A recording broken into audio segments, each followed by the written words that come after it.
பறக்கும் tanker India கைக்கு வரும் முக்கிய ஆயுதம், பாகிஸ்தானுக்கு கிளி. இந்திய ராணுவம் அமெரிக்காவிலிருந்து 3 AH-64E அப்பாச்சி ரக ஹெலிகாப்டர்களை பெறவுள்ளது. இந்த ஹெலிகாப்டர்கள் ஜூலை 21 அன்று காசியாபாத்தில் உள்ள ஹிண்டன் விமானப்படை நிலையத்திற்கு வந்து சேரும். பாகிஸ்தான் எல்லைக்கு அருகே இவை நிலைநிறுத்தப்பட உள்ளன. இது ராணுவத்தின் தாக்குதல் திறனை மேம்படுத்தும். ராணுவத்தின் வான்படையை நவீனமாக்கும் முயற்சியின் ஒரு பகுதியாக அமெரிக்காவிலிருந்து நவீன ஹெலிகாப்டர்கள் வாங்கப்பட்டு வருகின்றன. கடந்த 2015ஆம் ஆண்டு 22 அப்பாச்சி ஹெலிகாப்டர்களை வாங்க அமெரிக்கா மற்றும் போயிங் நிறுவனத்துடன் இந்திய விமானப்படை ஒப்பந்தம் செய்திருந்தது. இந்த ஒப்பந்தத்தின் கீழ் விநியோகம் 2020ஆம் ஆண்டு முடிவடைந்தது.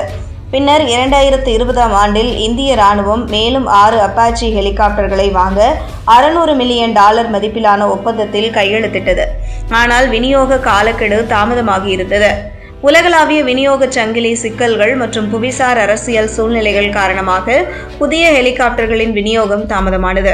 தற்போது இந்திய ராணுவத்திற்கு கிடைக்கும் இந்த புதிய ஹெலிகாப்டர்கள் ஜோத்பூரில் அமைக்கப்பட்ட அப்பாச்சி படைப்பிரிவுக்கு பிறகு அனுப்பி வைக்கப்படும். இவை தாக்குதல் மற்றும் உளவு நடவடிக்கைகளுக்கு பயன்படுத்தப்படும்.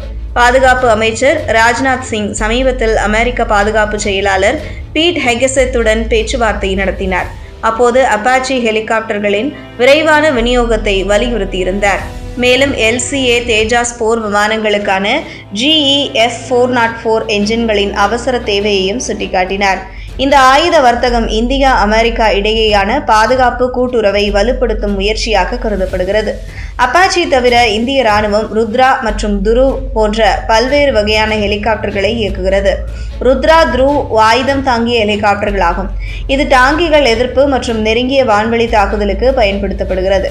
சீட்டா மற்றும் சேட்டாக் போன்ற லகு ரக ஹெலிகாப்டர்கள் மருத்துவ வெளியேற்றம் மற்றும் கண்காணிப்பு பணிகளுக்கு பயன்படுத்தப்படுகின்றன. உள்நாட்டு தயாரிப்புகளிலும் கவனம் செலுத்தி வரும் இந்தியா LCH-ஐ உருவாக்கியுள்ளது. இது உயரமான இடங்களில் செயல்படுவதற்காக வடிவமைக்கப்படுகிறது. மார்ச் 2025ற்குள் 62,700 கோடி ரூபாய் மதிப்பிலான ஒப்பந்தத்தின் கீழ் 156 LCH ஹெலிகாப்டர்கள் தயாரிக்கப்பட உள்ளன. இதில் 66 விமானப்படைக்கும் 90 இராணுவத்திற்கும் வழங்கப்படும். அப்பாச்சி ரக ஹெலிகாப்டர்கள் வானிலை பறக்கும் பீரங்கி போன்றதாகும். இதனால் அனைத்து போர் சூழலையும் எதிர்கொள்ள முடியும் என்பது குறிப்பிடத்தக்கது.